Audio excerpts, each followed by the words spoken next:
Hello, all you wonderful earth angels. I'm gonna do a get ready with me today while I tell you about the new moon that just passed.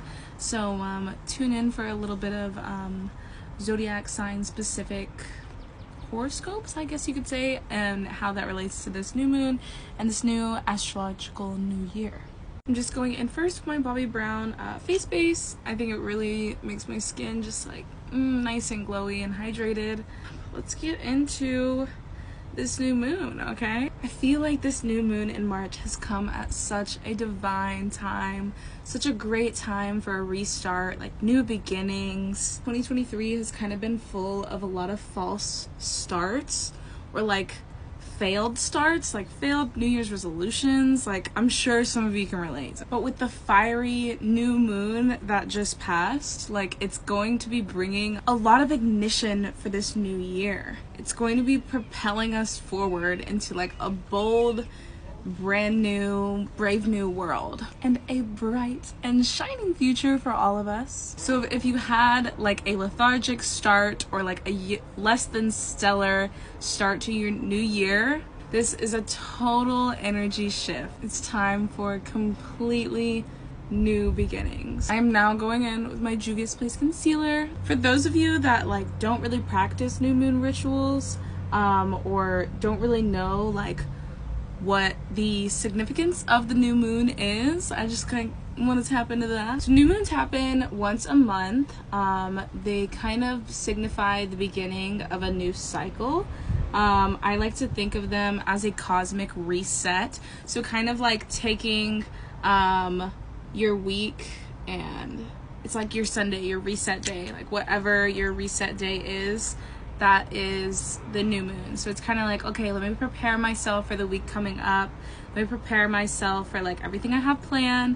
Let me figure out where I need to focus my energy, like plan out my little planner for the week. That's kind of like new moon energy. I want you guys to think back to the last new moon we had.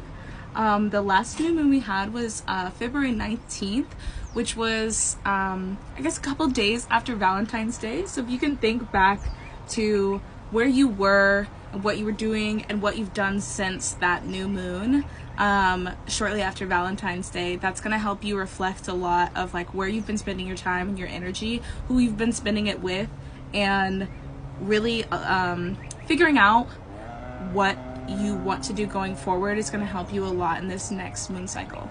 Going with my Fit Me powder now. The new moon is a great time to set intentions and to focus on goals that you want to be working on within the next like 14 days until the full moon. What you want to bring forward during this time and really focus on for your life. Things to keep in mind are how you want to be in your relationships, like with lovers, friends, work, and yourself. Answering these questions, it can provide like a lot of grounding and then a sense of direction for you to work towards until I think the full moon is like April 9th or so. It's a really great way to kind of like chunk down your time and be like, okay, what am I focused on right now to accomplish like the goals of my life, the goals of my year, the goals of my month. So with Pisces season coming to an end and, you know, us welcoming the Aries season and the spring equinox, it's really a great time for new beginnings for everyone. And like I know I kind of touched on that before, but like it really is just like the start of something new. This could be the start.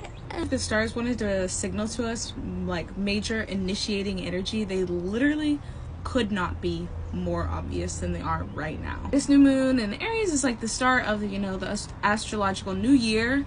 Aries is coming in like very positive, very abundant, like fire energy, you know, very forthcoming and like headstrong. Aries is where we're feeling a lot more ignited in passion, drawn towards like creating new things and like going after things that we really want, like things that have held us back for a long time are like suddenly out of the way and we're just like throwing caution to the wind.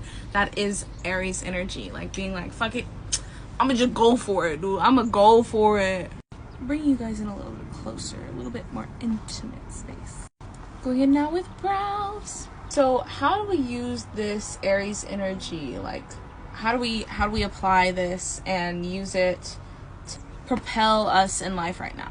So there's all this like passionate ignition, this like energy in the air right now, inspiring energy right now. It's basically like the universe giving you a huge green light to kind of start all those projects you never started, like anything you've ever wanted to launch but didn't launch yet, something to boost or create but didn't like have the willpower or the energy or the courage to really get started and go through with those things that you've denied yourself in the past or kind of put off. This is that like just send it energy, like just fucking send it. That's Aries, okay? This time is going to be like really good for all of us to just regain like a lot of passion and joy for life. You know, like picking up all that slack that we've been letting kind of accumulate so far this year. Right now, what you really need to focus on is just the fact that like the universe is literally begging you to like cast all your fears aside and all your doubts aside, and like that is no longer serving you. You need to jumpstart your year. You need to like dive in head first, like Aries Ram energy, like just head first, headstrong, like into it. Caution into the wind. Like no, like throw all those doubts away and just go for it. Go for the things that you've never really gone for before. Like move to a new city, like start a new relationship, like live for yourself again if you like have been living for others and you just realized that recently. Like all of these things, there's things that like the stars are literally begging you, like come on, like this is your green light, this is your time to shine, bestie. Go for it. Just keep in mind that all of the zodiac signs are going to be like affected by Aries energy differently. And so I'm also going to go into like the horoscopes for each zodiac sign in part 2, where I'm going to do more eye makeup, because I kind of want to do a really creative look today, because I haven't done that in a while. But if you would like to stick around for part 2, thank you for watching part 1. Let me know how I did. I'm not an expert at this, so I really just like did research for this and then just like talking about what I learned.